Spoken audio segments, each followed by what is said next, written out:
Total Domination Raceway is on the air. Live from Lanier, it's race number 7.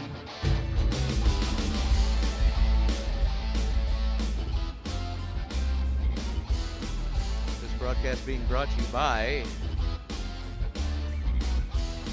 Evil One Racing Graphics. You got something going through your mind, you want to see it on your race car?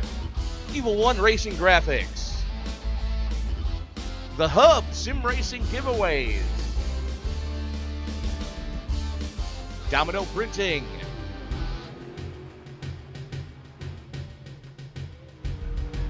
Tony Trapasso up in the booth with you here tonight. Joined with me by my young gunner partner in crime, Mr. Tyler Vickery. Well, Tyler, we're running a little bit behind schedule tonight, and that's kind of to be expected when you're rolling in the dirty south here at Lanier. These dirt late models out on track right now for their qualifying and hot lap sessions. Pretty impressive here tonight with the way the track's starting to look. Track's looking pretty nice right now.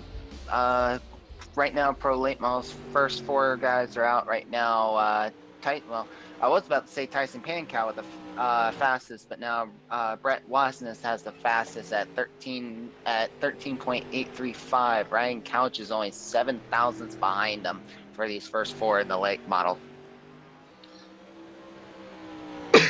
Modified's already having their hot lap sessions.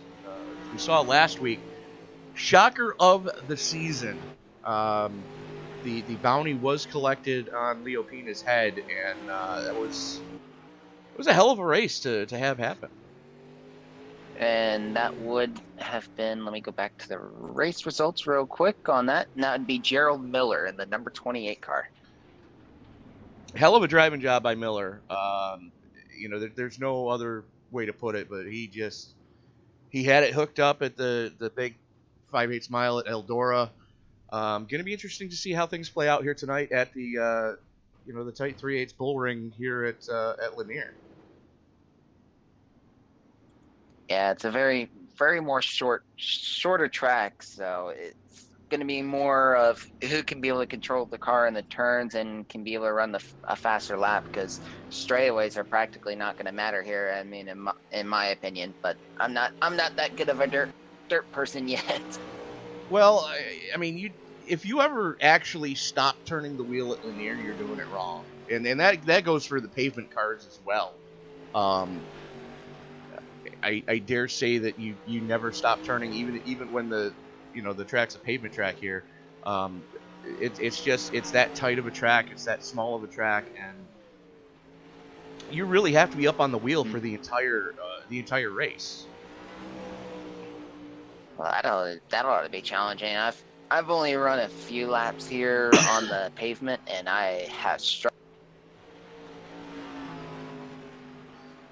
Right now, out of these 4 that are running right now, David Galloway Jr. jumps up to the top for the pro late models with the 13.7. Last time I was here in a dirt car, one of our other and whoever that is, I don't care anymore. One of our other broadcast partners, he and I were in a dirt race here, using the Jetta of all cars, and oh boy, yeah, definitely. And as it turned out, I had the lead, and he wanted it, and next thing I know, I ate the. You saw the barrels at the entrance to the pits. That was in my passenger seat. Oh dear. Yeah. That's never fun. This is definitely one of those tracks where you can't be afraid to use the chrome horn, and it's a really weird pit. The way the pits are set up here. I'm not sure if you folks have noticed yet or not, but you enter in turn 3 but you pit along the back straightaway. So you have to drive all the way around the track on the inside. Okay. I probably would miss it so many times. Most people do. Most people do. So don't feel like the Lone Ranger on that one. And of course it's not working. Awesome. Simply in Fuego. Cool. So Trading Pace decided to take another poo on me tonight. I downloaded it, updated it. Yeah, great. That's never fun. I think mine just crashed on me too. Thanks, TP. Street stocks are getting ready to line up. Hey, I think I can see actual paint schemes tonight. So it would be nice if they would make an announcement like, hey, we've updated Trading Paint. You need to upgrade your fecal defecation. And for those of you who don't understand that, let me explain to you how the world's going to end. The fecal defecation is going to hit the rotary oscillator, and those of us who have dealt with that before are just going to step to the side of the fan. And those who haven't are just going to stand there and go, what's that coming? And get a face full of it. So.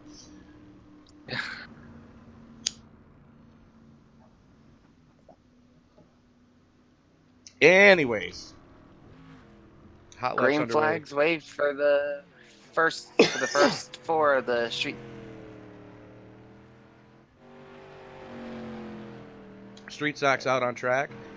Now, I'm going to just put this out there to everybody. We are going to be trying something different and special next week.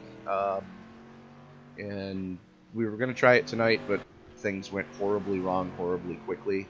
And that 100% my fault. I was in bed all day with some reason. I think I ate something wrong. And I'm starting to feel better now, but I didn't have time to set it up the way I wanted to. But next week we're going to be trying to simulcast on Facebook Live as well as here on YouTube.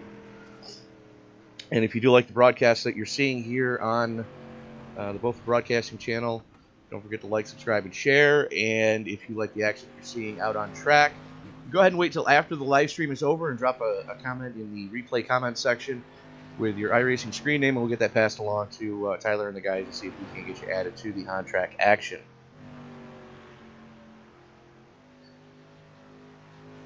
So street stock's out on track right now. Right along with TJ McGuire in the 83. TJ currently sitting second quick. Tuberville currently sitting... I believe that would be Glenn Irwin. Right now, I said Tuberville is currently sitting top the leaderboard. Only by 0.03 of a second. That's no, actually less than that. That would be 20 thousandths of a second, sir. Woo! That's even closer than I thought. We still got more drivers to come, but I mean, man, that's a nice little lap time there. 16.7 for the street stocks. I believe that's some of the fastest times that I've seen with the street stocks. And I've tried the street stocks once in an official race. Very challenging. Not the easiest thing to get around here, that's for sure. You know, the more I broadcast these races, the more what they did to this thing is growing on me. And I have to admit, ladies and gentlemen, when they first released the dirt street stock, I was not a fan of how the car turned out. It's a Gen 2 Camaro G-body Chevy with a Gen 5 nose. That just seems weird to me.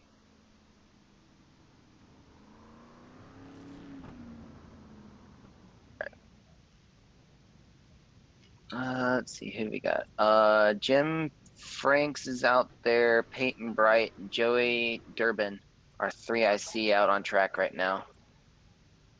Well, apparently something's going on actually on the track, and that's the problem when you've got such a small bull ring like track like this. Is things that go horribly wrong horribly quickly. Yes, as there they go. Green flag is out for this next session. Apparently, Peyton Bright and the 26 having issues, so we're gonna have to keep an eye on that tonight. We're riding along with Durbin right now as he's firing one off.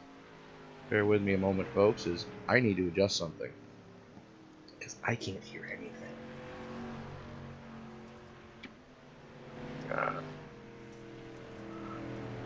There, that's Field better. Miller. Yep. Field Miller jumped up to the top with a 16.769. Peyton Bright, second fastest in this little stint here with these actually 5 cars running. Peyton Bright jumps up to third quickest. Scratch that. Never mind. Jumps up to the pole. 16.654 currently. Full tenth of a second ahead of Field Miller right now. Peyton showing that he can get it done on the short tracks. Struggled a little bit last week at Eldora in the Snap-on 26, but definitely able to keep it wound up tonight here at the tight bull ring that is Lanier. That red Georgia clay looking so beautiful right now. It's painful that I can't be out on the track with these guys because I just so badly want to play in the red Georgia clay.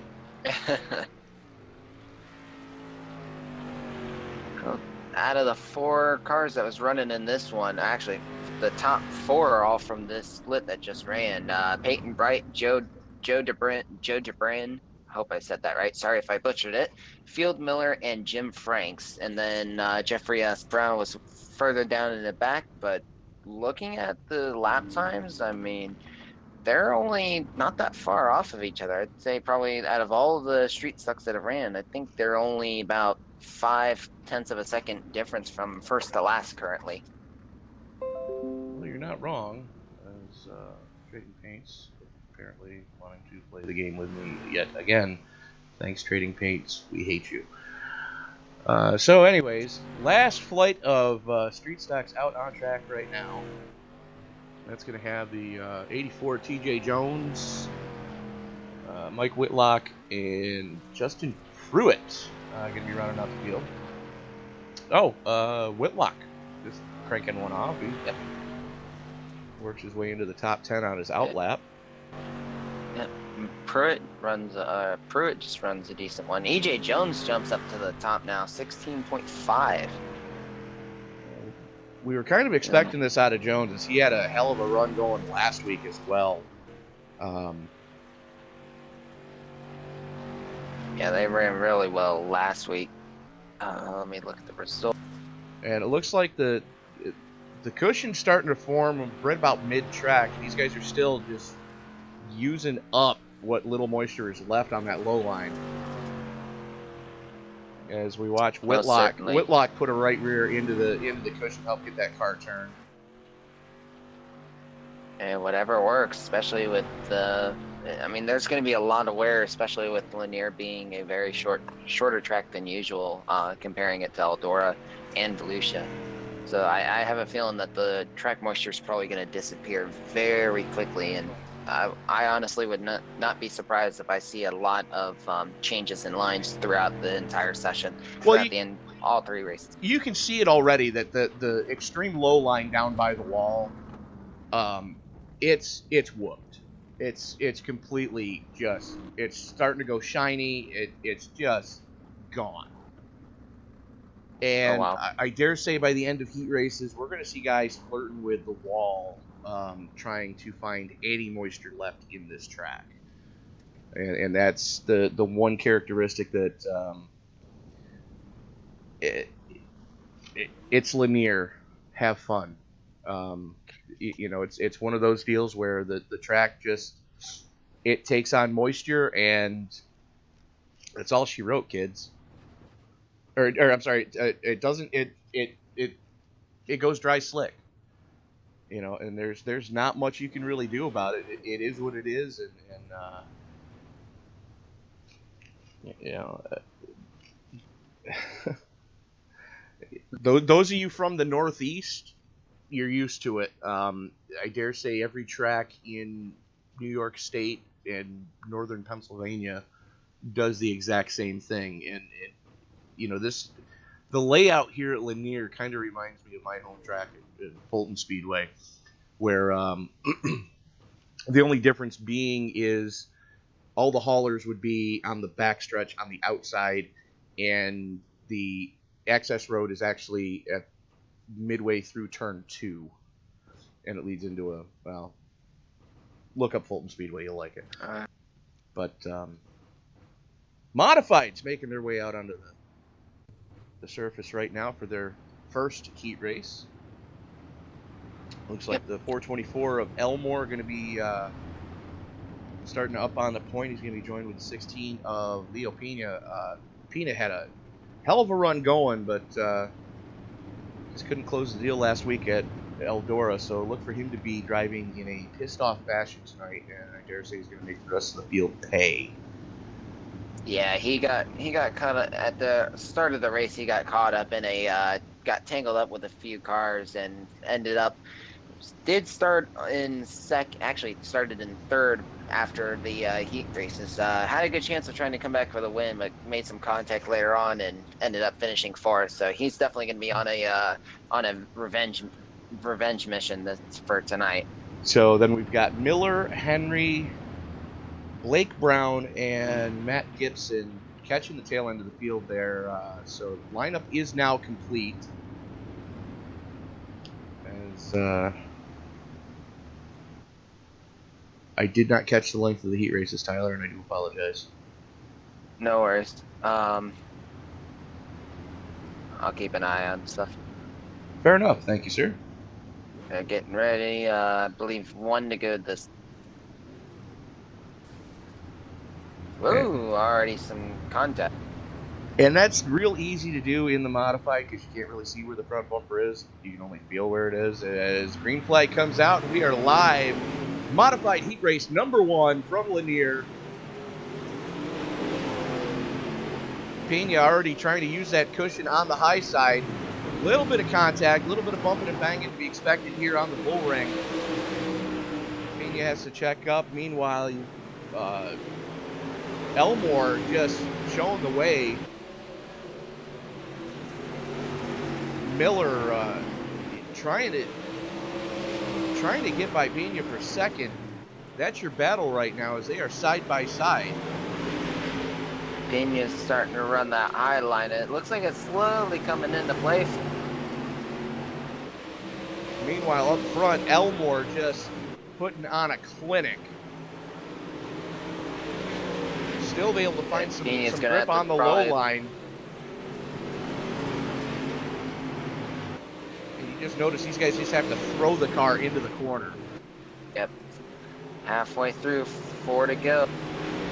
Throw it into the corner, back it into the cushion, and pray it grips. That's about all you can do here at Lanier. Most definitely.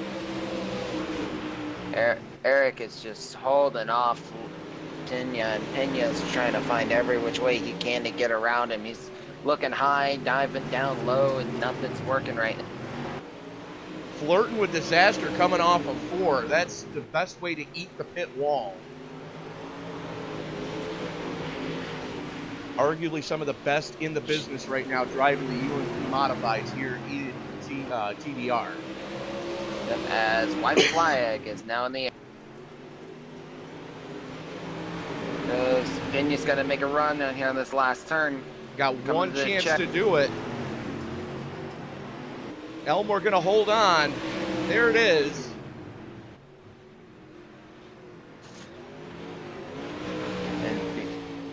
It'd be Elmore, Pena, and Miller. Yes. Those are the 3 that are going to get the easy transfers into the feature. Looks like everybody else is going to alphabet soup. And for those of you who don't know what alphabet soup is, You get to have the Right. enjoyment of dirt racing for the first time.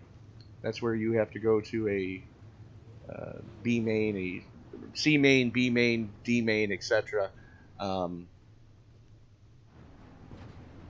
So All right. And so those are lined up. Now they're getting ready for heat.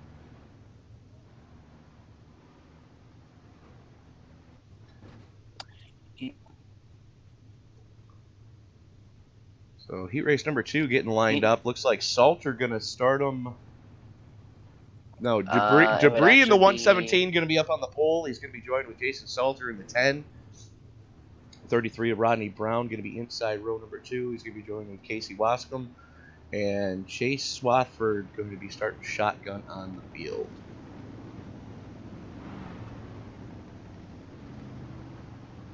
It's gonna be another 8-lap heat. Just waiting for Swathford to tag on to the tail. We should be green next time by. Looks like we've got everybody in place now. And you can really see it, Tyler. This is what I was telling you last week. You can really see where that cushion is starting to form. Right about where the 10 is right now, right about where the 15 is. Okay, yeah, I'm starting to. I was looking out on that edge. That's where the cushion is. So, something we mentioned last week for those of you who are dirt racing noobs. There's a lot of grip up there if you know how to drive it. If not, you're probably going to be struggling here at Lanier tonight. And green flag comes out. We are live. Heat race number 2. Great start on the outside line there. Salter getting it done early. Just pulls the trigger and is able to hook up. It's going to be a nice little battle here. Number 10, Jason Salter. He's trying to check out, but it's not happening yet. The 117 of Derek Debris trying to hang. We saw Salter having a good run last week. Right now, the 33 of Rodney Brown under. Oh, and there we go. There's the first one. And caution's out. Caution is out. Let's take a look at the replay on that one. Here they are coming out of turn number 4.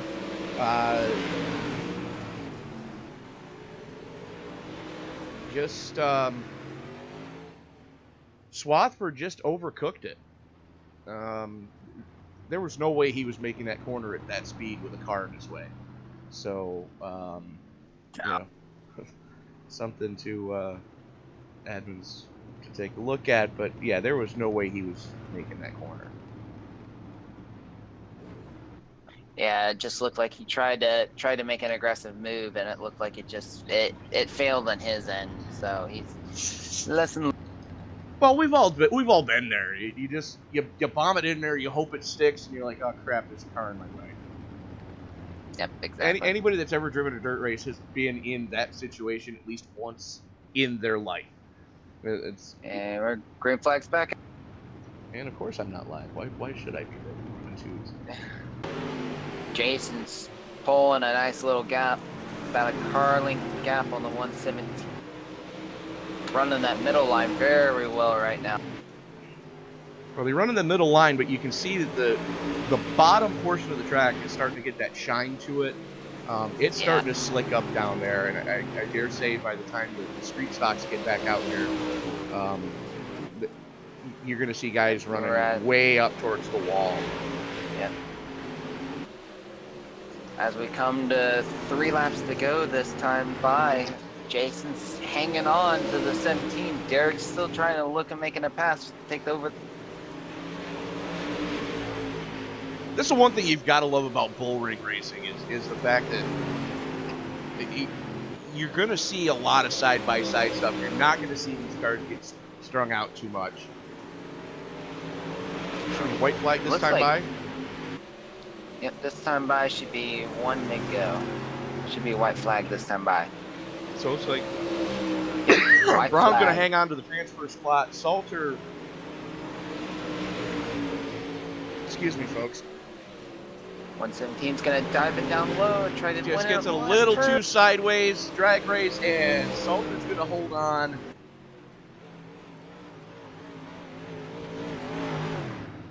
Salter wins heat number 2.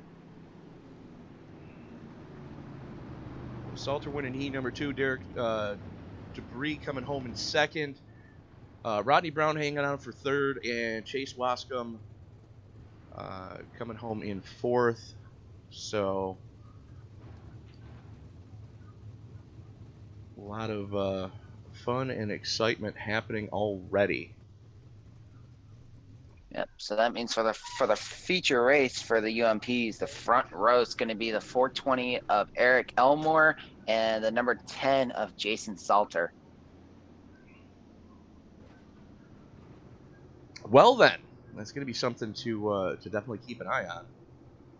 That's going to be a good battle. I mean, Leah Pena is going to be starting inside of row 2, and Derek Debris is going to be on the outside row, outside of row number 2. Those 4 guys are going to be the ones to watch out for. It's going to be just like Eldora all over again. Pena is going to be in the second row. He's going to have to fight his way to try to get himself back in the winner's circle. He is, but by the time the feature rolls around, you've got to remember this track is going to change so quickly, especially with the ground pounding pro late models coming out on the track next. Arguably most powerful cars on the premises tonight. It looks like one heat race for these guys. Yep, one heat race, and then they'll decide where they finish up will be where they start at for the feature. Front row is going to be the number 14 of David Galloway Jr. On the outside of row number 1 would be the number 72 of Brett Wasness. Second row, the 167 of Ryan Couch.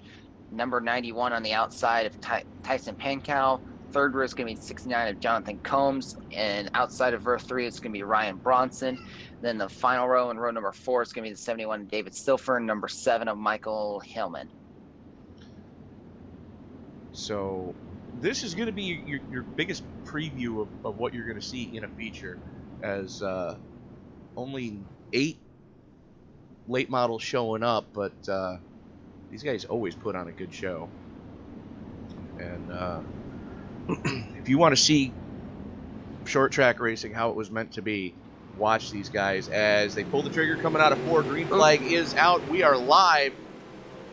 Wasness in the 72 getting a great jump on the high side. Yeah, that was a very good jump there on the start. Got an excellent run off the corner. A few people in the back had to check up a little. There's some miscommunication, I think, but everything else has been clean. Well, Couch ate the wall coming through 1. Yep. And these guys are up in front are starting to check out as Pankow up into 3rd. I believe that would be Couch fighting it out for 3rd right now. Couch and Pankow just slugging it out. We saw this last week too, that these guys are not afraid to lean on each other.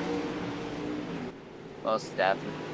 And definitely no love lost between these two after what we saw last week at Eldora.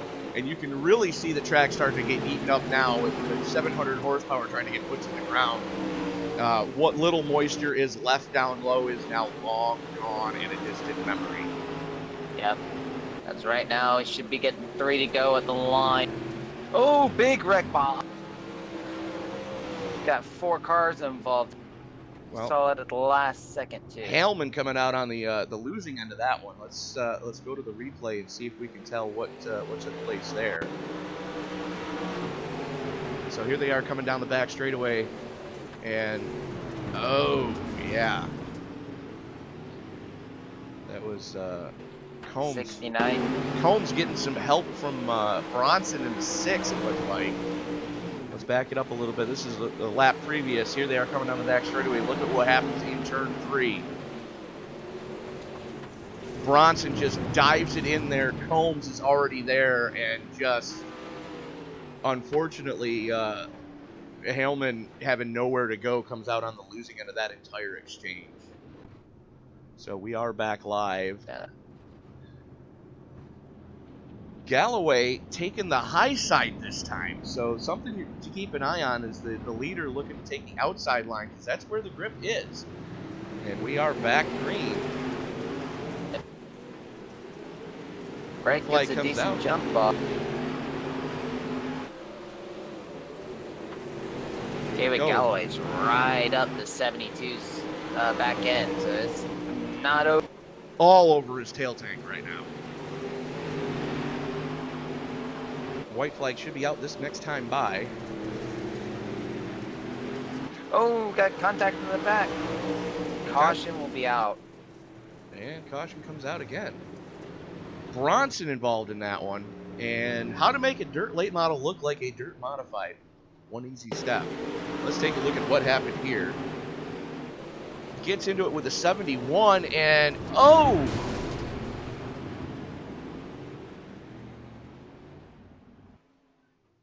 Man, Bronson's not having the night he wants right now. He's gotten caught up in 2 wrecks now. Let's watch this one again. Sky view this time. And that's the problem. If you rely on your spotter on a dirt track, you're screwed. And the 70 just tried to stuff it in there on Stifler, the 71, and Stifler unfortunately didn't know he was coming. And that's just how quickly things can really happen here on a dirt track. And green flag. Brent's got the jump on David again. Had a little bit of contact. Lot bit of contact is Couch eats the wall. Caution's out again. How did the song go from that kid show? This is the song that doesn't end. It goes on and on, my friends. It looks like Couch. Wow. Back. Good. So let's watch the replay of the restart here. We're watching. We're riding along with Couch. And they're 3 wide going down the back straightaway, and unfortunately, the 71 in the wrong place at the right time. Tried to take it 3 wide, and Couch didn't know he was there yet. Boy, that was really unfortunate. Yeah, that's a rough one. Yeah, looking at Couch right now, he's got a lot of damage as they get ready to come green flag now. A lot of damage. And there's 72. You got a dirt late model that looks like a dirt modified right now on the track. That's a lot of damage, sir. Yeah. Meanwhile, I believe white flag this time. Yep. Let's try it again. Hey, how about that? Actually, it might be one more. I didn't hear it. I didn't hear a white flag. Ooh, and these guys are just slugging it out. Remember, this is just the heat race, ladies and gentlemen. We still have the feature in front of these guys. And that's the white flag now. More contact. So it's academic. Galloway gonna have the. You have to settle for. Galloway gonna take it. Brent won. No, yeah, I'm sorry. Wasness. I'm sorry. The Wasness going to take it. Galloway hanging on for second. Pankow coming home in third. Bronson in fourth. Combs in fifth. And Couch able to hang on for a hard-fought sixth. That was a heat race, ladies and gentlemen. That wasn't even the money-paying portion of the event for these guys. I dare say that it's going to be World War III when we finally do get to the feature for the pro late models. Yeah, for the feature, yeah, this will be fun to watch. I can't wait to see the feature race now. It's 30 laps. Ooh, gonna be fun. Good grief. So, heat 1 of the street stocks rolling off right now. EJ Jones going to start them up on point. Yep. For the first heat, it's going to be the first front row. It's going to be the 84 of Ed Jones, and then outside of row 1 is going to be the 07 of Justin Pruitt. And then row number 2 is going to be the 04. Oh, am I making a mistake here? I'm wondering why this is the case. If this is a heat race, why unless they're doing one heat race. Okay. Are they only doing one heat race? The heat. Because I'm seeing 12. Yeah, looking on. Go ahead. Well, I'm seeing 13 street stocks.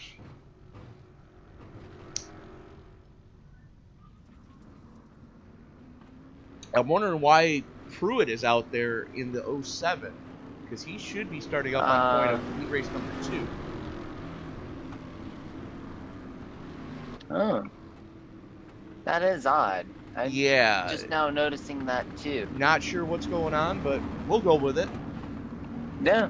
So street stock's out on track right now for their heat race action. And again, to all the drivers, I would like to apologize. I'm still wondering why Trading Paints is not working properly for me. So Jones and Pruitt going to fire them off from the point.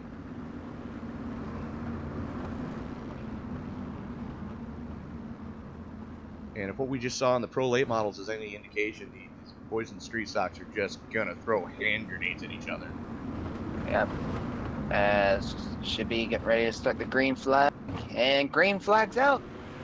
Jones pulls the trigger, and we are live.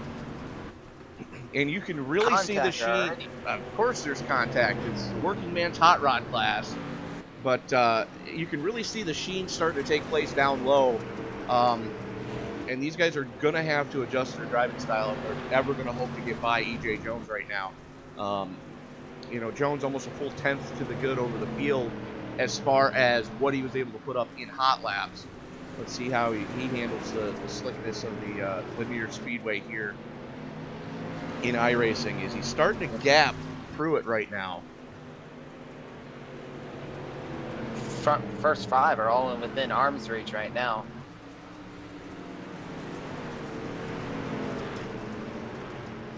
You see Frank struggling right now to get by Durbin. Yep. I don't think the low side's going to do it.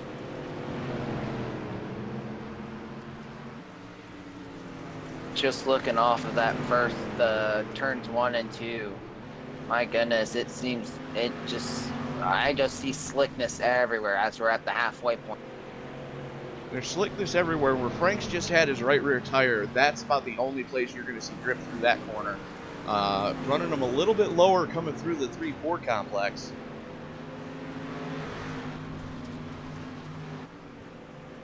As we're following along with the battle for third. Meanwhile, up front, Jones and Pruitt just slugging it out up there. Jones keeping it nice and smooth in that Texas 84.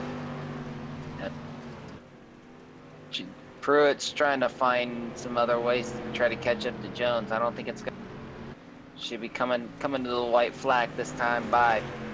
Well, one thing that's safe to assume is, EJ coming out of Texas, he knows how to handle a slick racetrack because, unfortunately, Texas tracks go dry slick all the time, just like Central New York tracks do. So, watch for EJ to be able to be running towards the front most of the night tonight. And I believe we're white flag. Yeah. And E.J. Jones takes the win. E.J. Jones, Justin Pruitt, or actually, I'm gonna make sure I'm right. E.J. Jones, yeah, Justin Pruitt. And then it'd be the 23 of Jim Franks hanging on for third, and Joey Durbin coming home in fourth. That was a good race all around there for that first heat. I was impressed.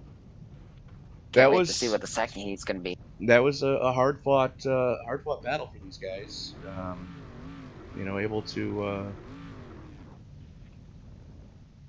hang tight. All right. So, second heat now is going to be the 00 on starting it off with Michael Whitlock on the outside. On the outside row, it's going to be Jason Bright in the 26. Row 2 is going to be the 76 of Field Miller. And then the outside of row 2 is going to be number 20 of Greg Tuberville. Tuberville. Just call him Tubbs. I'm butchering. Just call him Tubbs. I've seen the video. Just call him Tubbs. Okay. And then on the final row of Heat 2 would be the number 42 of Glenn Irwin and the 87 of Landon Hitty. I feel like I'm butchering that name too.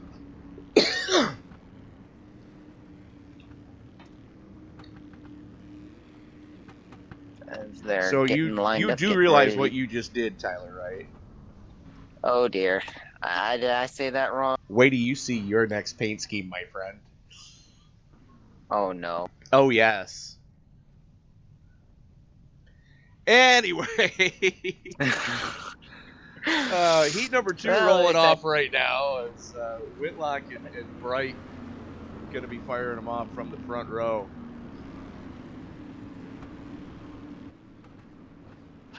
Oh, it's gonna be fun. Got 6 cars in this heat. Just looking at the track, you can just tell how much moisture is gone. And that is what happens when you run Lanier. This track just goes dry, slick, quick. It looks like it's starting to take on a little bit of rubber. Unfortunately, the algorithm doesn't have that programmed in yet, which would be something really good to see.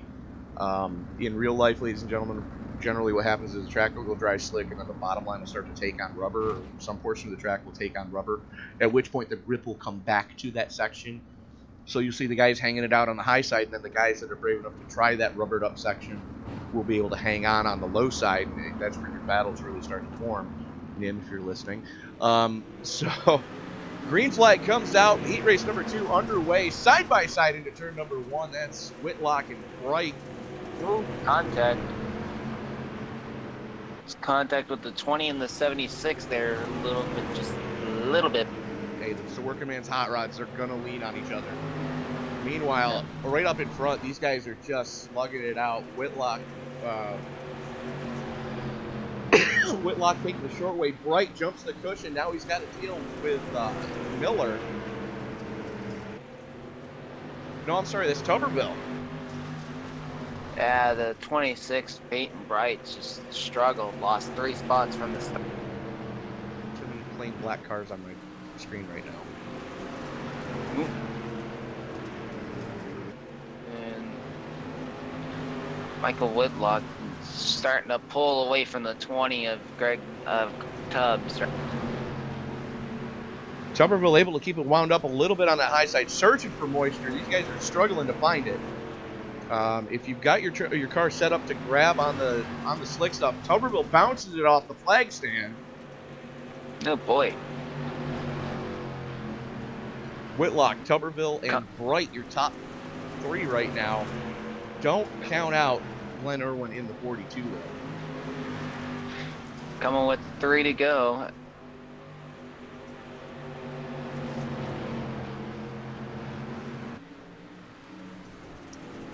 The double zeros hanging in there. 20 is trying to find a line that can work.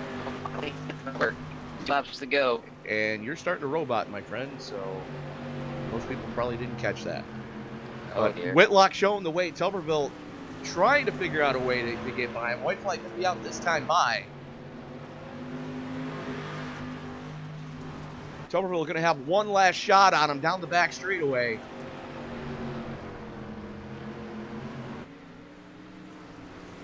Bright going to hold on for 3rd. That's a given. Tuberville one last shot and not going to do it. Whitlock hanging on for the heat race victory. Tuberville coming home in 2nd. Bright hanging on for 3rd.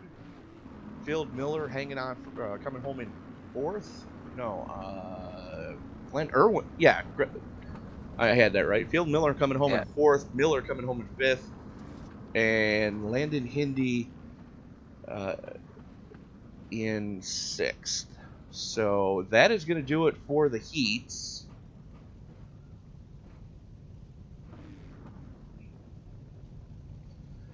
We're going to be right back after a brief word from one of tonight's sponsors. And hopefully we'll be able to grab somebody for interviews.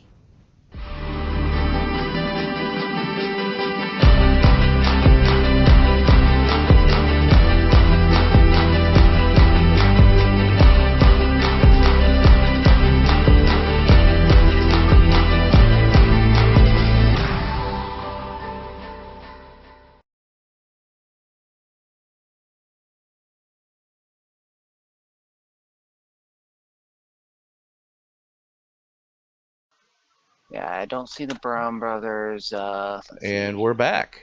Um, so let's reach out to Tyler right now. Uh, Actually, you know what? let's Let's see. reach out to Domino. Let's reach out to our good friend Domino up over in Race Control, owner of Domino Graphics. Alrighty, bring him in now. Domino, Tony over in the broadcast booth. How you doing today, sir?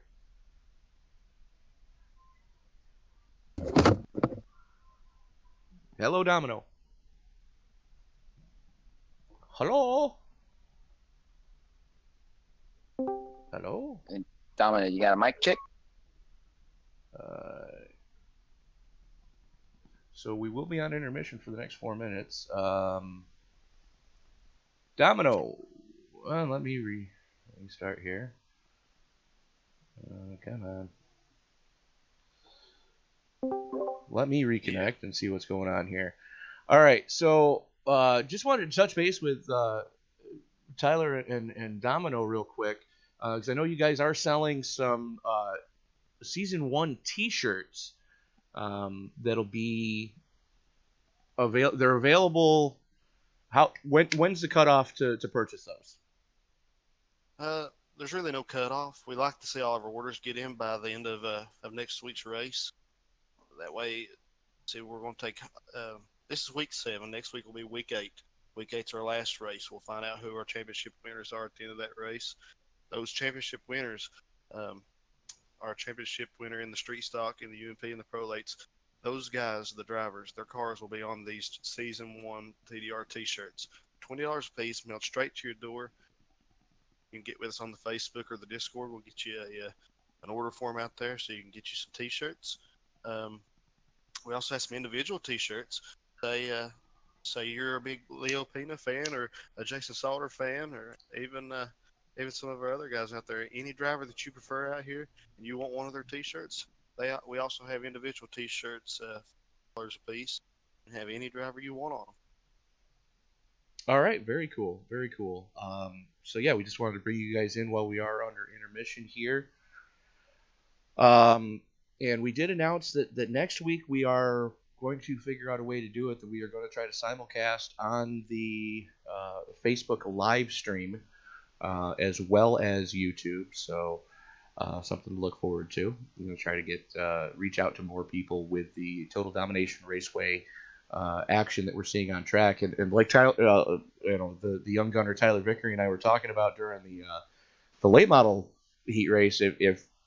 If that's what they're going to do just to win a heat race, I can't wait to see what's going to happen when the money's on the line in the feature.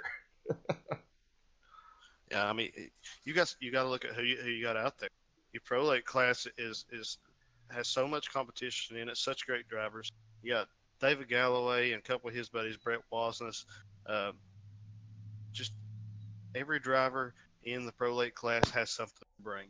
Daniel Stifler, Ryan Bronson, everyone here has something to prove, and they all bring it. It's all left on the track at the end of the night. These guys race their hearts out, and they do a tremendous job in the prolate class. They do, and I'd like to say that you guys up in the race control booth do an awesome job as well. At this time, we would like Yeah, to we ask really that everyone please rise. Gentlemen, please remove your hats as we present to you the American National Anthem.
I believe it will be the UMPs first. The mod squad going to be the first one to take to the track. So Yeah, something to keep an eye on. I will double check on that real quick.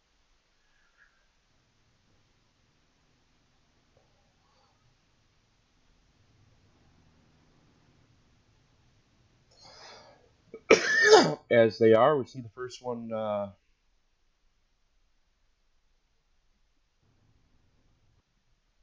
Yep, it looks like it'll be the UMPs starting off the feature.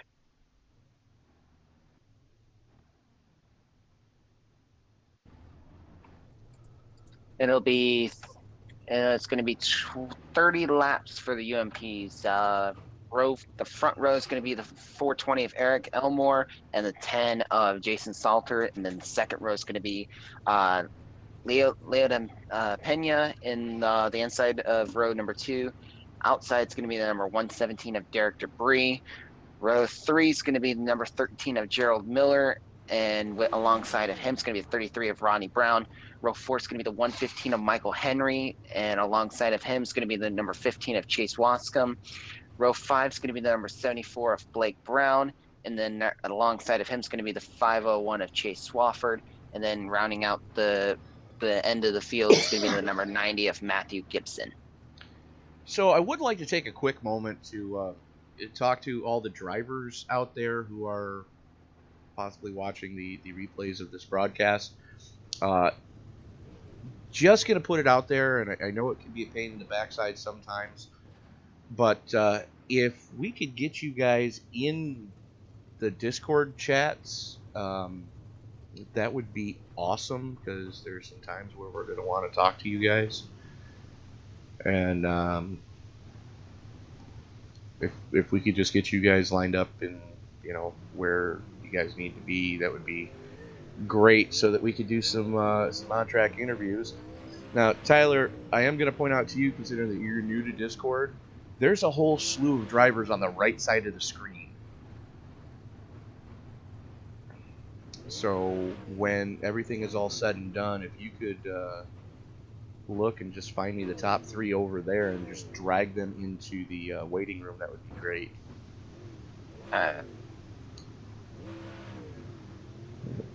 So it is feature time for the mod squad. Salter, Elmore, Pena, Debris, Miller, Brown, Wascom, Henry, then the little brother, Blake Brown, and Matt Gibson going to be rounding out the field.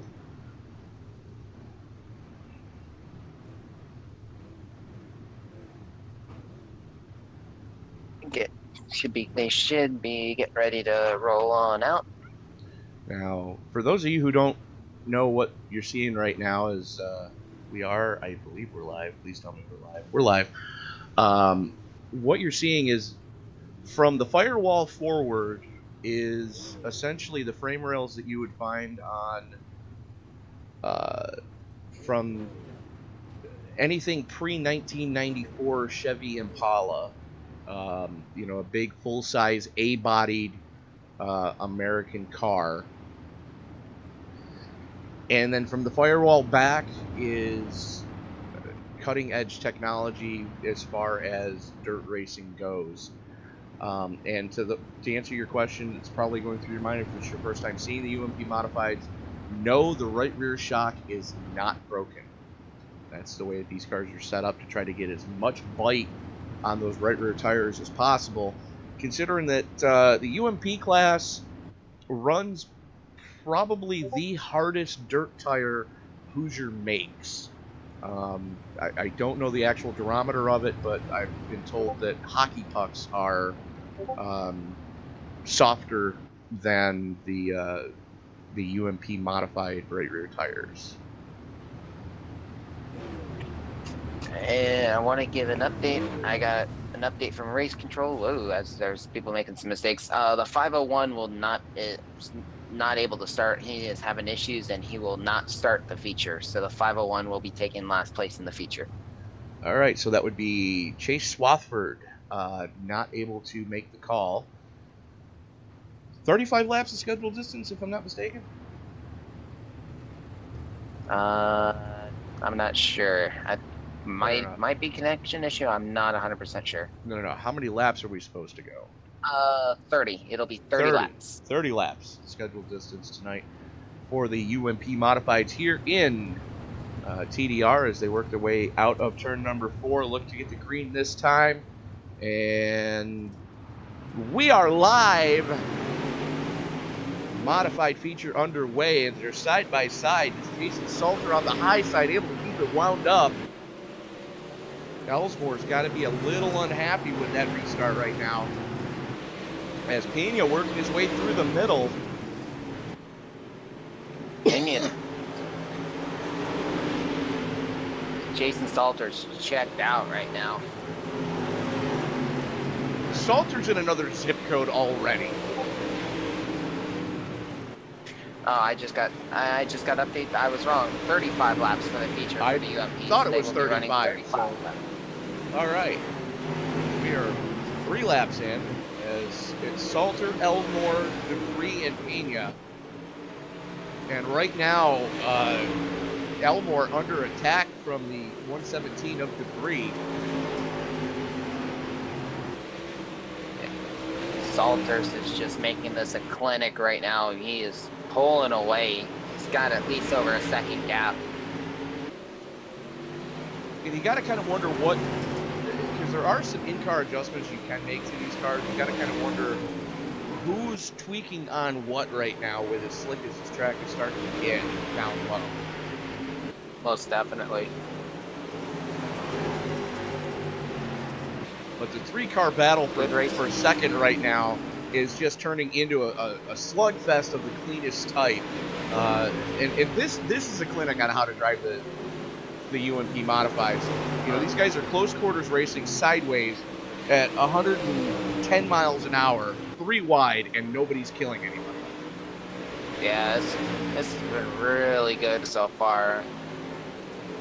Jason's putting on a clinic right now. I'd say he's about a second and a half ahead of these guys.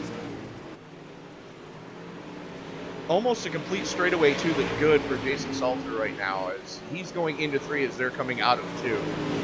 But this battle for second between Elmore, Pena, and Debris, as Debris trying way down low, tried one, didn't get it to stick.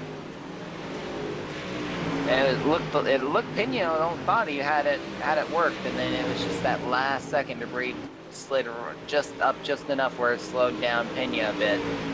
And that's what they call a slide job, where you pull up in front of the other guy and hope that he's gonna not kill you. And yeah, luckily Pena's the type of guy that he'd rather bring home the car in one piece and have it ready for next week rather than have to rebuild the damn thing. Most definitely. Still an awesome battle though for second. I mean, it still can be any one of these 3. As Pena bounces it off the flag stand. I think Eric's loving seeing the 117 of Debris and Pena battling right now, because he's starting to pull a little bit of a gap on Debris. He's starting to pull a little bit of a gap, but I guarantee you he's not really looking in his rearview mirror much, because you've got to be up on the wheel for this entire event. Yeah, especially with Jason Salter. I want to say the gap looks like it's starting to even out about a second and a half right now, because I haven't seen much of any big of a gap lately. They're starting to reel him in, so he may have used all the goodie already. And Gibson is in the pits. I don't know if he had an issue, but that's Brown in the pits, sir. Oh, okay. I saw someone in the pits, and it was dark. Yeah, that would be Rodney Brown in 33 taking that one pit side. Looks like he may have had some help, but we are back live. Connection issue. As we're at the halfway point.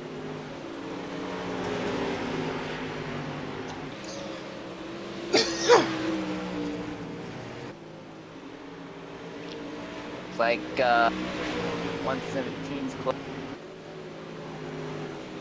So Salter's showing the way. Elmore sitting in second, battling it out with Eric Dupree in the 117. And these guys are just having a slugfest for second as they're starting to reel in. It slowly but surely they're reeling in Jason Salter in the 10. Yeah, it's starting. It looks like Salter's starting to take it easy, trying to cruise through and still run fast lap times, but I think he's taking it easy right now, especially as we're in the second half of the race. It's his race to lose right now. It's his race to lose, but you know, you can't be too conservative, because when you start to conserve, especially on a dirt track, it really screws up your rhythm when you really need to turn the wick up. And it looks like Ellsmore is turning the wick up to 11 right now. Yeah. And it looks like Blake Brown has taken it behind the wall to the trailers as he is disconnected from the session. So both Brown brothers out today. Looks like they're having connection issues on their end. Meanwhile, we're watching this battle for the top 3 right now as it's really starting to heat up. They have caught Salter. These are going to get interesting now. So Salter showing the way in the 10. Second place, Eric Ellsmore in the 420. And then you've got the 117 of Derek Dupree. So we're closing in on 10 to go. I think we are 10 to go. Yeah, I believe we're 10. I believe this would be 9 to go this time by. And I'm not sure if Ellsmore is going to actually make it work on the low side. And he's going to have some difficulty getting by Salter, because Salter is running the cushion right now. But lap traffic could possibly play a part in this one as we're coming up on the 90 of Matt Gibson. Ooh, Gibson staying way above the cushion, trying to stay out of everybody's way. Bounces it off the wall and bounces it off of the Ellsmore. Caution's out. And ouch. That's gonna hurt. Let's go back and take a look at what happened there. Yeah, that's gonna leave a mark hitting that little open area of the wall. Here we are following along with the 90 of Gibson. He knows the leaders are coming. He's trying to stay out of the way. He's way above the cushion, out of the running line. The only problem is he bounces it off the turn 2 wall, bounces off of Ellsmore, and then rips the rear axle out on the pit out gate. Just blasts it. Ouch. Yeah, that's not fun. That's one way to put it.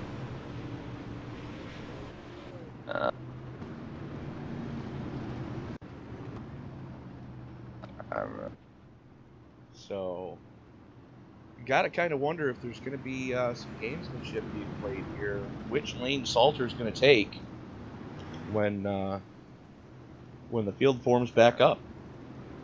Yep, and we're 27 laps completed, and they're right now 27 laps completed, and should be right now currently pacing. Should be going green next time by, I believe.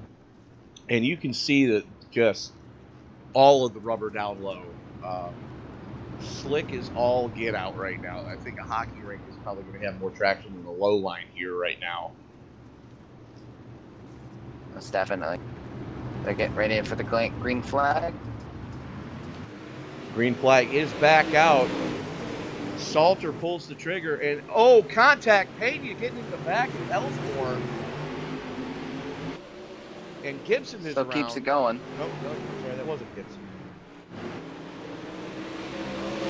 Everybody stays going in the right direction.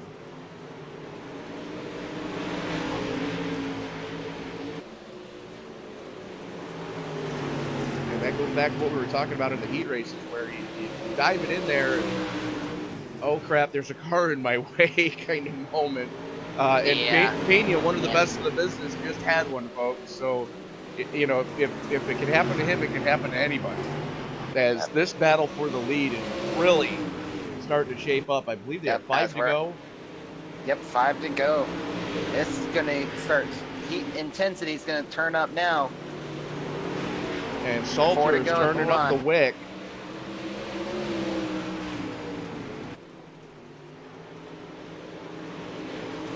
Someone's going to make a move here if they want to get around Jason. Well, Ellsmore's trying that second cut right now where there's still some moisture left, but there's also that layer of dust up there. All right.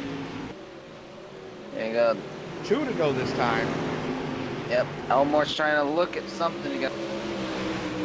He's trying to do it, but he's trying to do it cleanly. He doesn't want to turn Jason, and I don't blame him, because nobody wants to be that guy.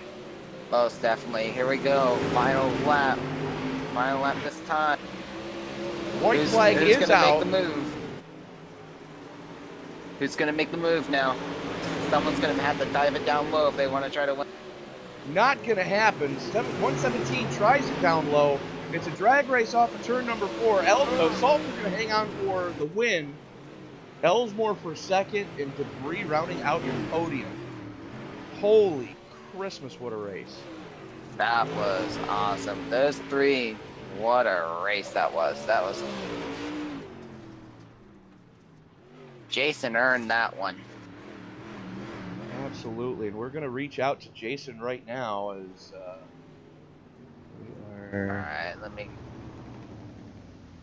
I'm looking for him. Oh, I see him. Alright. Give him a second. Alright, here he comes. Jason Salter, Tony up in a booth. What a win, sir. Congratulations. Man, that was a tough one there. Car really started going away from me towards the end there. I don't know if it was the car as much as it was the track, because that thing looked slick as all get out. Man, I'm telling you, it really started getting slick towards the end. The beginning, I was really able to hook up to the middle of the corner and everything, but towards the end, it was just gone. Well, that seems to be Elmore there. I seen him really starting to make it work towards the end. Absolutely, absolutely. But that seems to be the common theme, thing that goes on here at at Lanier, is that track goes dry slick, hella quick, and you're able to hang on for the win. How much were you jacking on that J bar during the caution? Well, I worked on it a little bit throughout the week, trying to get it ready for anything slick, because the last time we was here, it got really slick, and man, I didn't change nothing from qualifying to this race here. I figured if I was going to go with it, I was going to go with it. Fair enough. Well, job well done, sir. Anybody you want to thank tonight? I'd like to thank all my team over there in GSR. Excellent car together. And I'd really like to thank all the guys we race with. We got a hell of a crew going on here. I'm talking about all these drivers are excellent. Come in every week and come race with us. I really appreciate them coming out with us. Well, like Tyler and I were talking about during the race there, you guys were putting on a clinic on how to run 3 wide and not kill each other. Oh, yeah, we've got a lot of respectful drivers in here. It's unreal how good some of these guys are. We able to run 3 wide like that is great. Well, Jason, we're going to let you get back to your pits as the late model feature starting to line up now. Congratulations on the victory, sir, and we'll see you next week at Volusia. I won't be there, but be pulling for everybody running. Well, tune in next week to Xbox Live as we're gonna, Xbox, Facebook Live, as we're gonna hopefully have it there, simulcasting on it, so to make it easier on everybody. All right, Tyler. What an event! All right. I mean, I was impressed. That was an awesome race to watch. Boy, that got me. That got my juices flowing. I was loving every minute of it. You know, it's a good race when, as an announcer, you're white knuckling your chair. Yep, pretty much. I was worried of seeing something big, but wow, they showed me wrong. That was fun to watch. I enjoyed it. And speaking of white knuckles, this is going to be something to see here, because we saw the slugfest that was the late model heat race, Now the money's on the line. Now the points are on the line, and I think all the gloves are coming off, and we're going to see who's got the brass knuckles in their hand. Oh, most likely. See, looking at the feature, based on the schedule, they are going to be doing a 30-lap feature. 72 of Brett Wasness is in the pole position spot. Outside of him is going to be David Galloway. Row 2 is going to be number 91 of Tyson Pankow, and the 06, the 6 of Ryan Bronson. Row 3 is going to be number 69 of Jonathan Combs, and the 167 of Ryan Couch. And then the final row is going to be the number 7 of Michael Hellman and the 71 of Daniel Stilfer. Stifler, sir. Sorry, Stifler. Go watch American Pie. You'll get the joke. Anyways. Daniel, if you ever have a chance, you could definitely punch me after the race. Anyways, green flag is out. We are underway here in the late model feature. That's like saw a cone go flying, but man. Wasness and Galloway slugging it out for first. Wasness trying that low line, not going to be able to get it done. Going to have to slide up to the higher line. He's right now running through the slickest part of the track, and I think that's going to come back to bite him, because here comes Bronson on the high side. Yep, working lap 3 right now. And I dare say that these guys are not afraid to put a fender into each other, as Bronson working the cushion right now, gets almost side by side with Couch. Couch almost into him. Looks like there may be a little crinkle in that 167 right now. As they're starting to get a little bit single file. Bronson trying to see if there's anything down low. Looks like he may have found something way down by the wall. You're flirting with disaster down there, though. My goodness. And look at how many different lines they're running right now. We got some cars on the low line, other cars in the middle, and I've seen some like way up on the high line already. Well, the cars you're going to see up on the high line are going to be the ones that are probably going to be moving towards the front. But it's funny, you see it in the, in all the forums. Lanier's a one-lane track. Lanier's a one-lane track. No, it's not. And these guys are showing you how to get it done right now. As this is your battle for third right now with Bronson and Couch. Bronson looks like he may have figured out to use all of the moisture off of that low line, and it's just you've got to be millimeter perfect to keep the car wound up. Most definitely. Couch is trying to look on the low line, seeing if he could try to get around Bronson, but it looks like it ended up making the car worse for Couch. Well, if you look where they're running, they're running that first cut of cushion, and if you go below it, you're getting nothing but slick stuff. There's no moisture. It's just dry dirt, and you're trying to lay 700 horsepower down onto it. It's not going to work too well. Most definitely. As Galloway's got a nice little gap on Brett Wasness, but it doesn't look like it's gaining or losing any time from the looks of it. And he's not, as Galloway just putting on a clinic right now. He can put the car anywhere he wants to, and I think we're going to need to see lap traffic to see if anything can happen here. Meanwhile,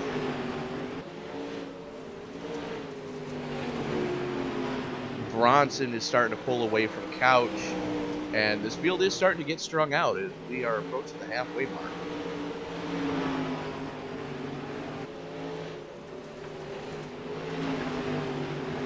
Yeah, the Couch is trying to find some kind of moisture, whatever he can find, to try to catch up to Bronson. I mean, he's keeping a decent gap, but I don't know if he's finding it yet. Looks like he's losing some ground right now. Well, you can see just how shiny that first cut is, that low groove where all the darkness is there down low. Oh, yeah. That's actually the racing groove that you would follow in a pavement car around here. As we're at the halfway point. We are at halfway, cross flags out. Galloway showing the lead, almost a full straightaway lead now over Wasness in the 72. Wasness just hoping to get a good points night out of tonight, it looks like. Was able to hang on for the podium last week. Unfortunately, the team had to just about completely rebuild that car as the high speeds of Eldora were not favorable to the 72 last week. Yep. And Stifler slugging it out with the 91 of Pankow. We saw these two throwing bombs at each other last week as well. This right now is your battle for fourth.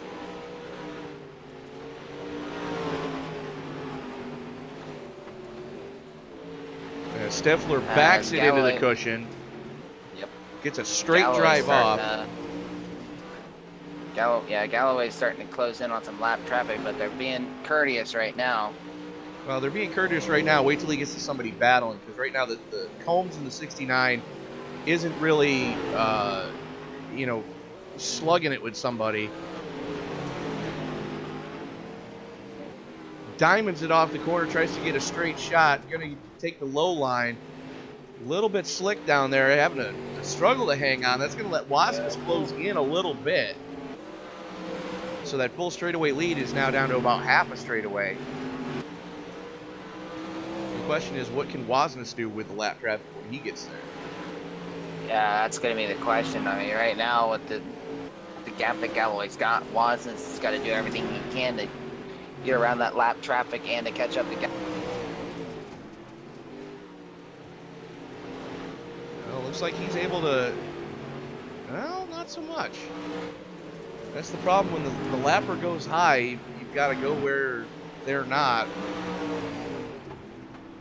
As it says in the sporting code, the overtaking driver is responsible for making the pass clean, and unfortunately for Wasmus, the 69 is able to keep it wound up there. Yep. Yeah, he's having a lot of trouble. It's giving Galloway a big enough gap now where he's got plenty of... You don't even see Galloway in the shot anymore. That's how much of a lead he's got. There he is. Full straightaway for Galloway now. Boy, oh boy.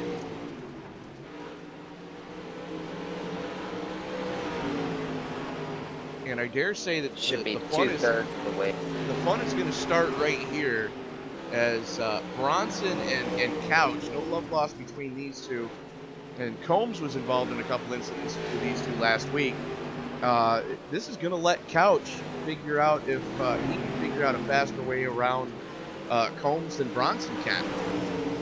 And I don't think it's going to be much easier than that. So Couch is going to have some work to do, as he's now got to deal with Combs to catch Bronson. Yep. As we got 5 to go.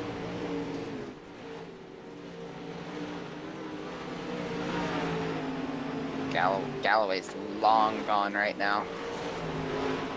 Galloway has just flat checked out. Yep. Right now, working. Couch has finally gotten by Combs. So you got Galloway still dealing with lap traffic. It's Heilman in the 7 in front of him. As we should be 2 to go this time across the stripe, I believe. Yeah, I believe so. Yep, 2 to go. So Galloway just showing how to get it done. You see him using the cushion, keeping it wound up on that high side where there's still moisture.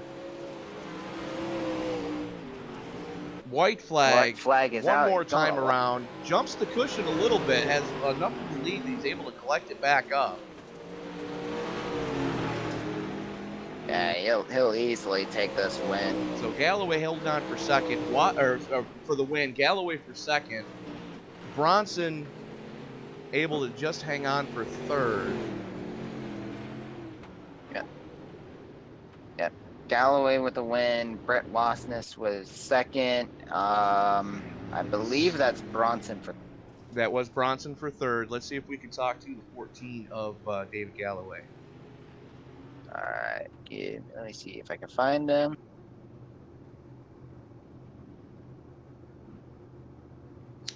Let's see. I found them. Give me a minute here.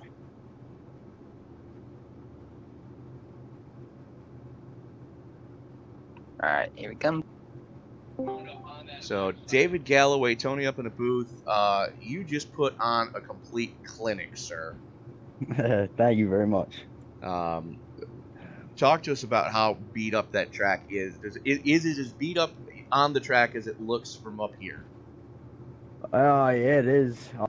There's a little like divot getting into one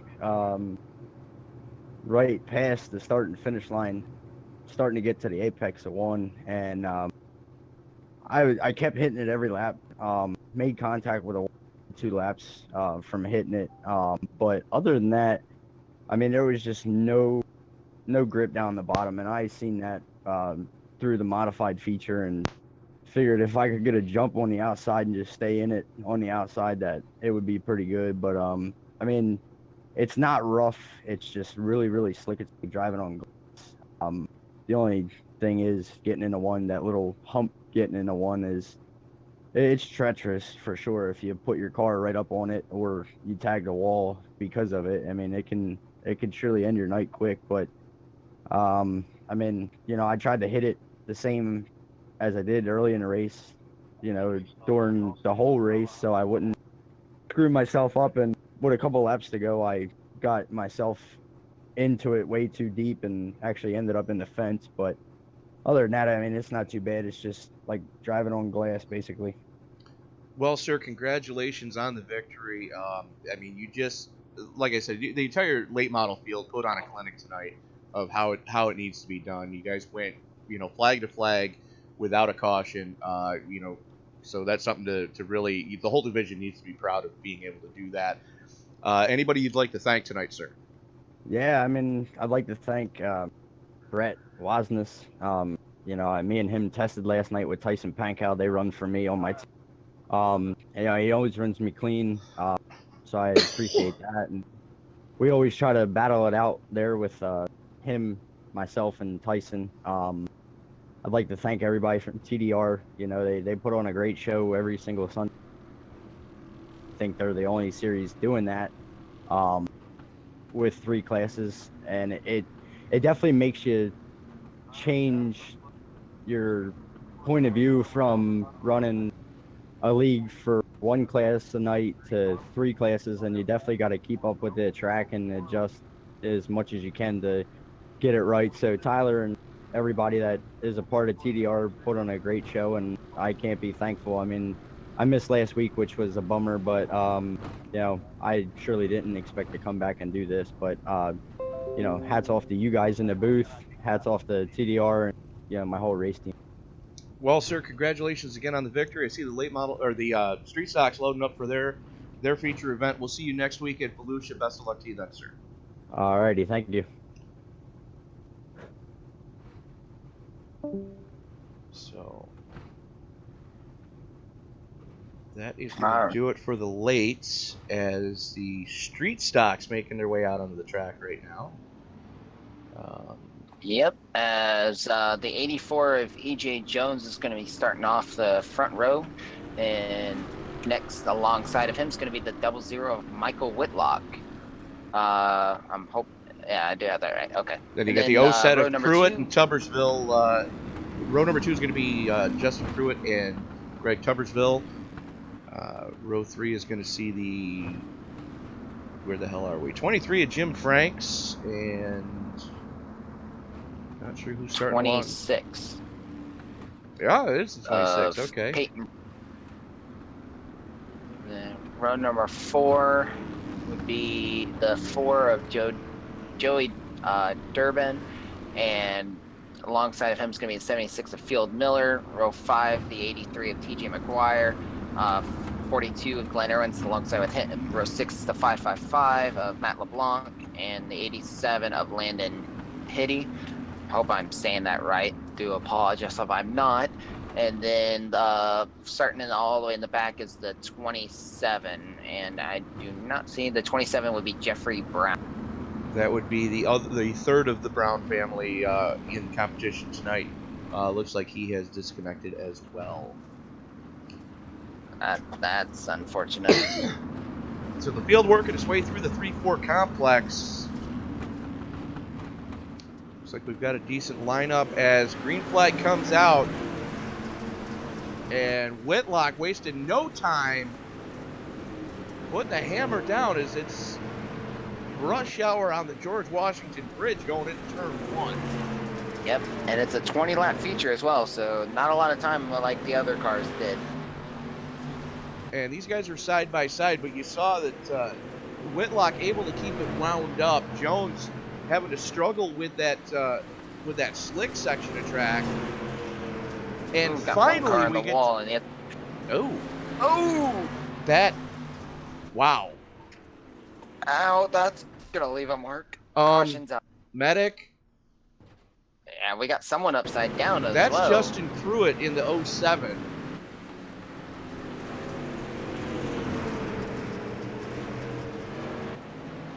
Oh! My Atlanta. Wow, that was bad. Wow. So you see the 07 going into turn 3. He's got a little bit of a run, slides up, collects the 26, hooks the right rear, and just, oh, wow. But, you know, that's the first time I can say this in this league. Thank God this is a simulator.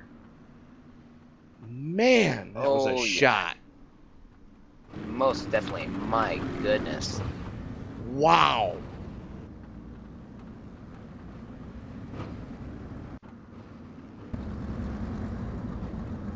All right. So Whitlock didn't get it. Whitlock showing the way. Did we get a lap in? No. A few cars in pit road to get their cars repaired very quickly.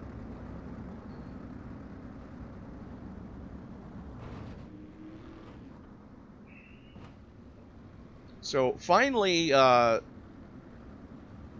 Trading Paint's able to work for me properly as Tuppersville. We're finally able to see that that gorgeous paint scheme that was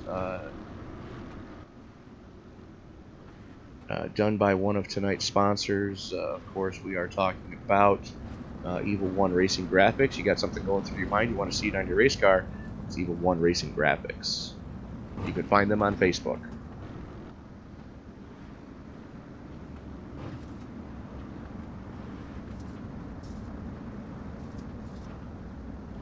Not very many laps complete. I believe it was only three or four laps complete, I believe. Did we even get one? Because I think that was the opening lap, wasn't it? No, I believe we got one done. Yeah, it's gonna be either we had two laps completed or 3. I'm gonna double check real quick. Fair enough. So he's double checking on that. We're looks like we've got a lineup.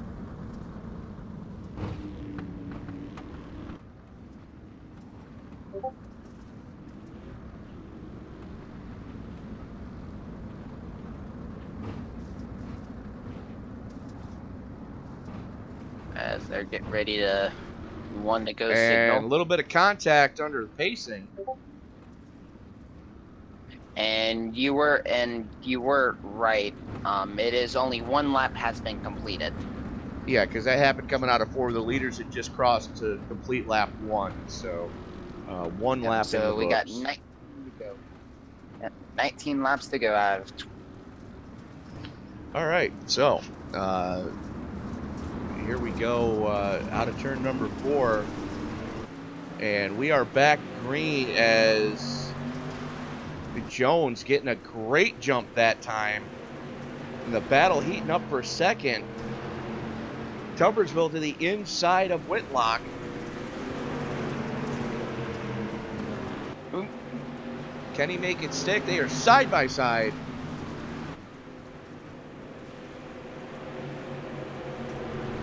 Whitlock on the high side, Tuppersville on the inside. That is your battle for second, as they are just slugging it out right now in the working man's hot rod class known as the street stocks. Oop. And We got two another one cars upside down. sideways for the. Nah, it looks like it's just sideways. Caution does come. So let's go to the replay of that one. You see the 76 there, Field Miller.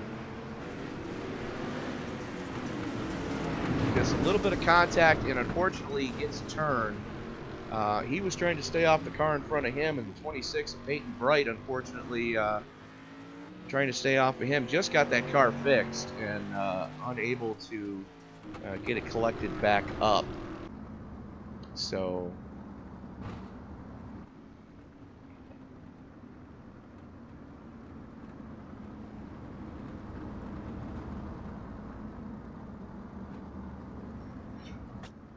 as we are under yellow. Should still have 18 laps to go, as we did complete, from what it looked like, we did complete 1 lap, and then the second lap was where it had issues. So we have, I believe, 2 completed laps in the books and 18 more laps still to go. And the track is whooped. You can see just how much of the slickness covers the corners right now. And it's going to be difficult for these street stocks with their virtually stock 1970s technology suspensions to try to get the power down.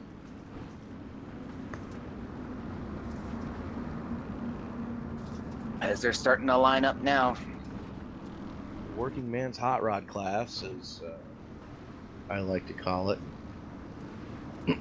You know, these are the type of cars that all you need is a little bit of mechanical know-how, and you can have yourself a race car. You just need to put a basic roll cage in it. Some of these cars have a little bit more than that, but you can't really do a lot to the street stocks. You can play with spring rates, you can play with a little bit with shock compression in some series, but you know, basically you gut a street car, put a roll cage in it, and go racing. Yep. And you know, this is why it is the working man's hot rod class. You know, guys are building these in their own garages. We are back under green. Jones getting a great jump. And we've got a slugfest for third right now, or for second right now, with Tubbersville, Whitlock, and the 23 of Franks. Good battle here going on for second, right?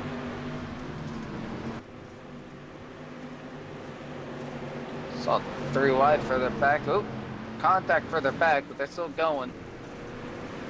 EJ's got a nice little gaps over Tubbs, but man, put a blanket over the rest of the field. Man, it's close. From Whitlock in third on back, it's gonna be a slugfest. Oh, most definitely. They're already 2x2. Whitlock and the 23 of Franks right now. 2x2 actually. Side by side, Whitlock able to keep it wound up on the high side. Frank struggling with that slick section down there. Looks like he might have found a little bit of moisture way down by the wall, but again, you're flirting with disaster when you're that low going through the corners. Most definitely.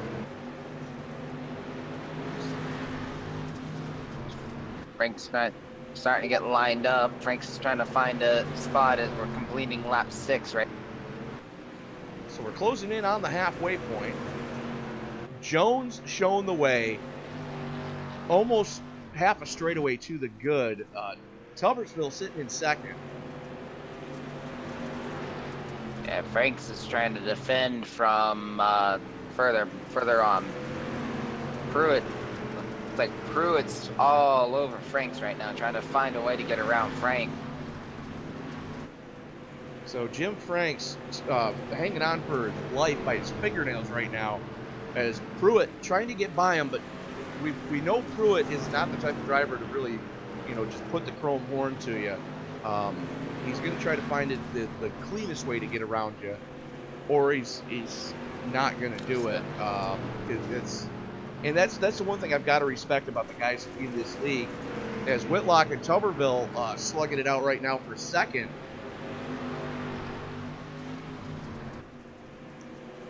Tubbersville trying to keep it wound up on the high side.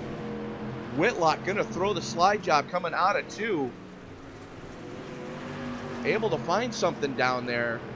Slips up through the slick stuff coming off of 4. And the battle for second really heating up as it went from a 2-car shootout now down to 4, as Tuberville may have missed on the setup tonight as Pruitt bounces it off the turn 2 wall, and we are under caution. Oh, we got a caution now. I missed where the caution was at. That makes 2 of us. Let's see if we can find it.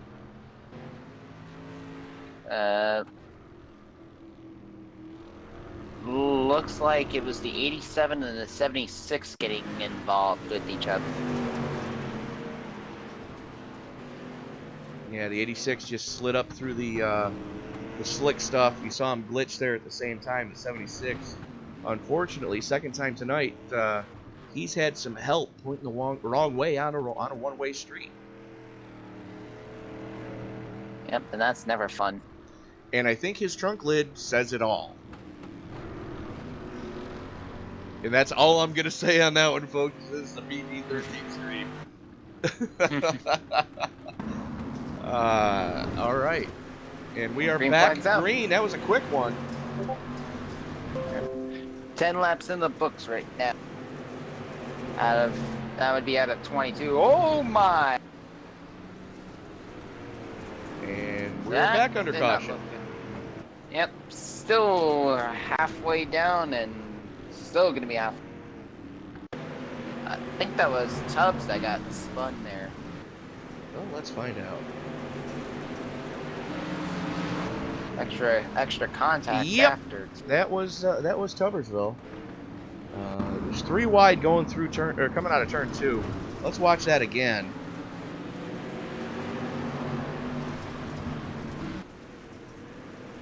Pruitt had a hell of a run down low, and just unfortunately just caught that slick stuff, and just ever so slightly touched the left rear of Tubbersville.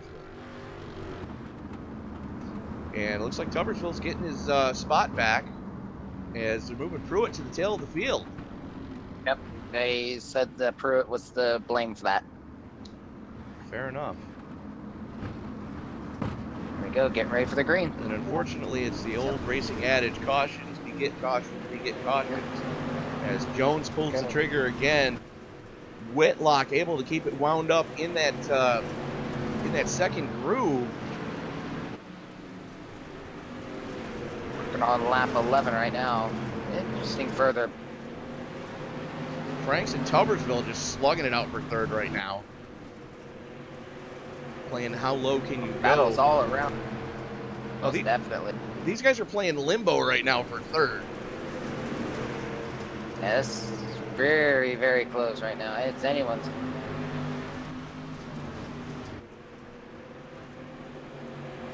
And caution is out. And caution is out again.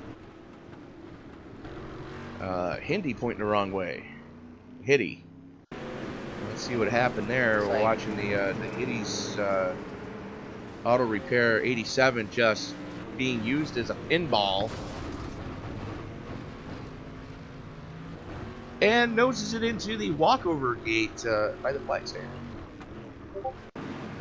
It's never fun. Let's watch that one more time.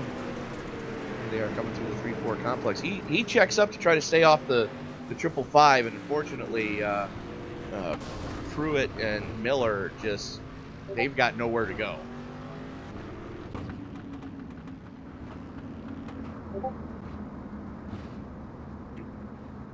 So.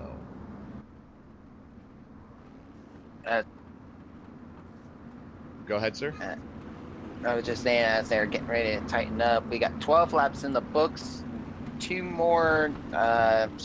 laps to go, I believe. Yeah, in a 20-lap race, yeah. Hoyo! Shots fired. And we are back under green. Whitlock times it almost perfect. Able to keep it wound up on the high side. Does he have enough horsepower? Unfortunately, the answer is no. E.J. Jones going to take the short way around. Going to be able to hang on for the win or for the lead right now. 7 to go this time across the stripe. And I made a mistake. It's 25 laps. I just got word that it was 25 laps. So we're closing my apologies there. We are closing in on 10 to go then. Halfway. Yeah, so we're at the halfway point. We got 12 to go right now. Working lap 14 now.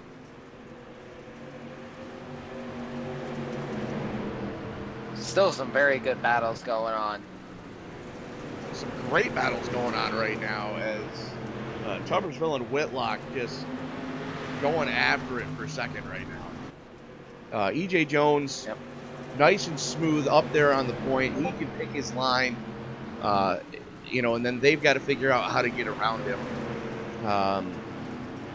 Yep. Frank's right now sitting comfortably in fourth as the top four start to gap the rest of the field.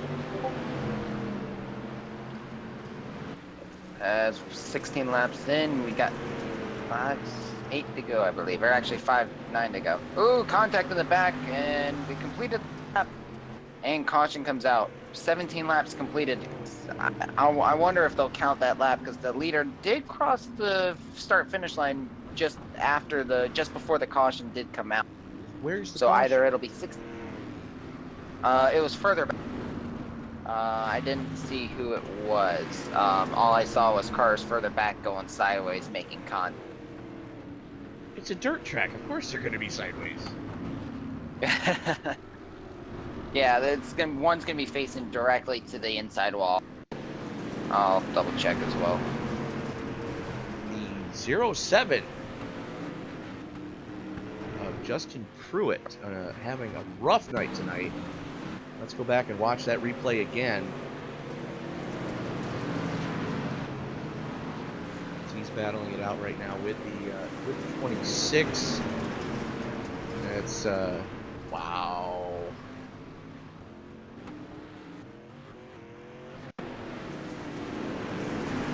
Just overcooks it, and doesn't look like there was contact. It looked like he just stepped on his own junk trying to stay off the car in front of him. That's never fun. Stepping on your own junk can be painful. Most definitely. So can sitting on your own junk. And should be getting ready for the green flag this time by. Or Next time across the stripe. So we are 1 to go before we turn them back loose. Inside the 10 to go mark.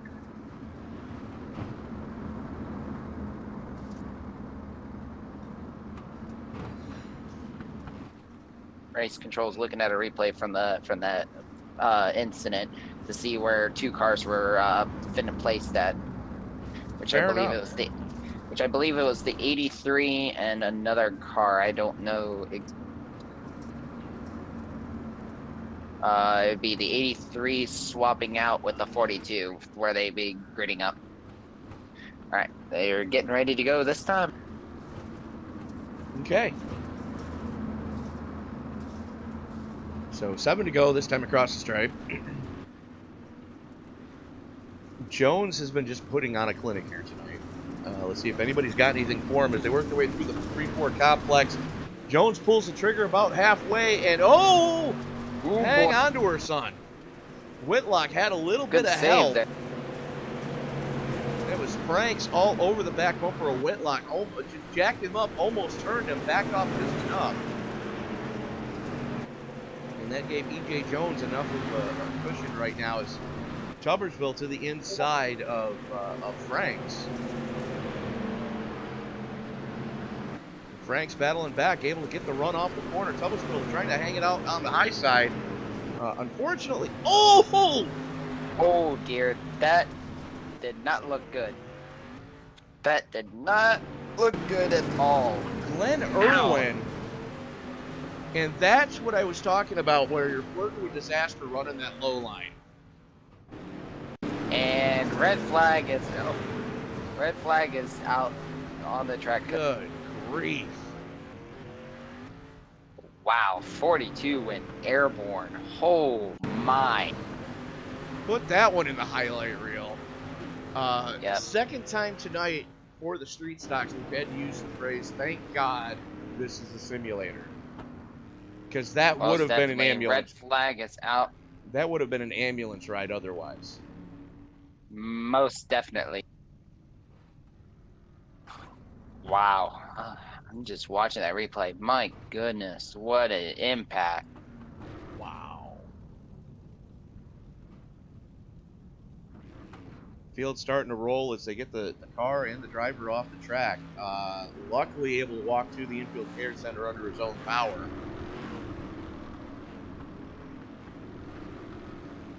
And I believe we're only going to be 5 to go when we go back to group.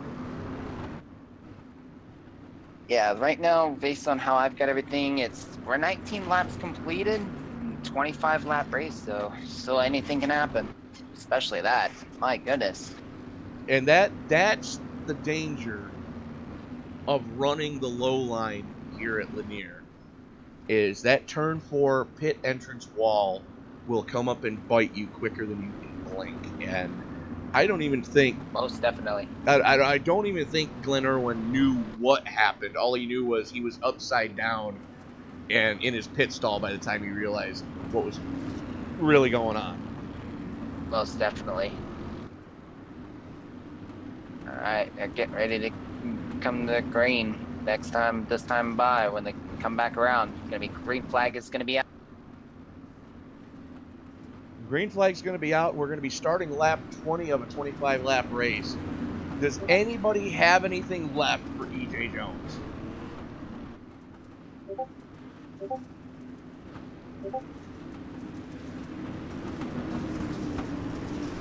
There you go. And green, we are back green. Jones pulls the trigger. And Tubbersville jumps the cushion. He's going to lose a ton of spots up Ooh, there. Boy. Really close battle. 3 wide further back.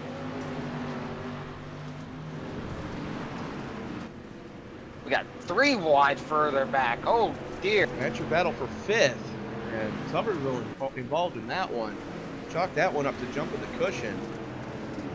Yeah, they're beating and banging left and right. We got 21 laps completed right now. We got 40. Jones, 4 car lengths to the good. Whitlock, 3 car lengths to the good. Pruitt throwing haymakers, trying to get back up there. He's doing everything he can. 3 to go right now.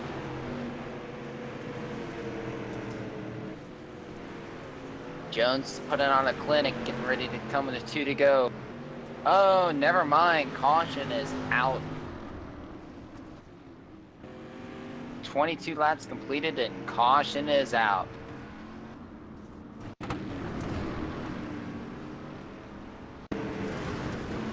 And there you have it. What the heck happened there? Let's back that up a little bit. Roll that beautiful beam footage. 83 just door banks to 20. So That's always fun. let's watch that from TJ McGuire again here. You see him just catch the slick stuff, and unfortunately Tubbersville's on the high side, and just 83 just drives him right around. And green flag is in the air, and EJ Jones just takes off. Whitlock's keeping tails of him. Coming around the complete lap 23. 2 to go at the line. Whitlock's keeping him honest, and the battle right now is really heating up for 3rd, as Bright is all over the back bumper of Frank. Yeah, this is gonna be good. There we go. Bright Coming to the little white flag. Bright pegs the wall. White flag is out. 1 more lap to go for your leader, EJ Jones. Good battle further back. Who's gonna get that 4th and 5th? Jones bringing it out of 4. Whitlock gonna hang on for 2nd. And 3rd place, give it to Franks. Yep. What a finish. That was fun. Whoa, we got extra contact for Bright not happy with Indy. Let's go back a little bit and see what did take place there.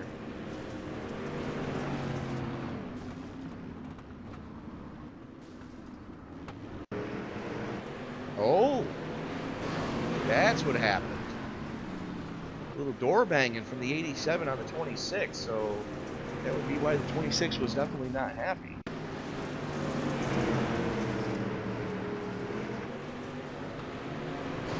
Just drove the 26 into the wall. That's something race control's probably going to want to look at. Most definitely. So let's see if we can find EJ Jones and have a word with our winner.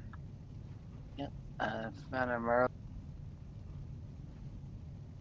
And getting ready to bring him up now. EJ Jones, you, sir, just put on a clinic in the street stock division. It feels good to actually do something because the last 2 weeks I've done nothing but wreck cars anytime I've actually gone into races. I guess I just needed to change the paint color some. Yeah, green is definitely not a And- lucky color for a race car. I was going to mention that to you last week, but so talk us through your game plan coming into the event. Did you set the car up a little extra tight to get some bite off the corners? Yeah, I kind of just kept tightening it up as I kept going, like adjusting the ride heights, the spring rates on the front and the rears, and I don't know. I put about an hour into it yesterday, and I put a little bit more into it today, and it all seemed to work out pretty good. Fair enough. Were you sweating bullets on any of the restarts though? Because we know that they were trying to keep you honest on that high side.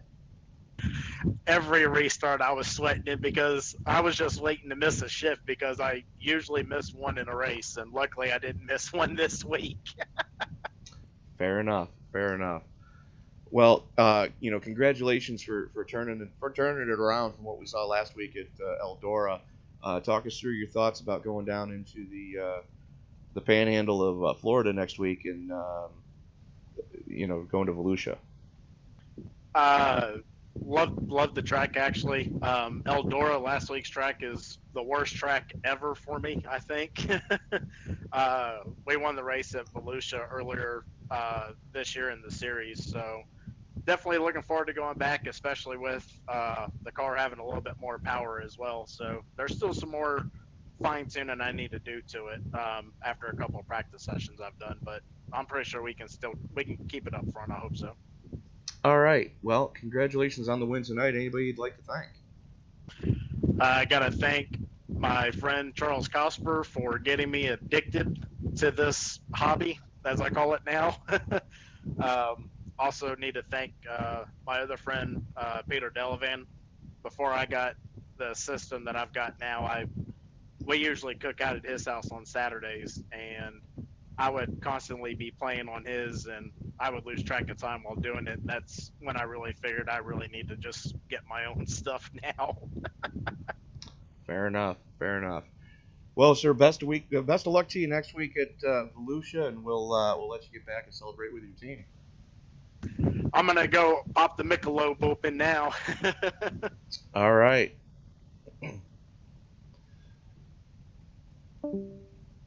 Well then, Tyler, I think that's gonna just about do it for us here tonight. Most definitely. Boy, oh boy, that was fun watching that. 3 really good heated battles in all 3 classes, as well as the heats. You can't really ask for much more as far as when you're looking for competition on the track. That was it was an amazing race all the way around. A lot of close quarters battling, but you saw the drivers really trying their hardest to keep it clean and keep it green. Yeah, there were some oops that happened, but these guys are going to be back at it next week for the season finale at Volusia. And like I did mention earlier, we are going to do our best to attempt to have this simulcasted on Facebook Live at the same time. So I'm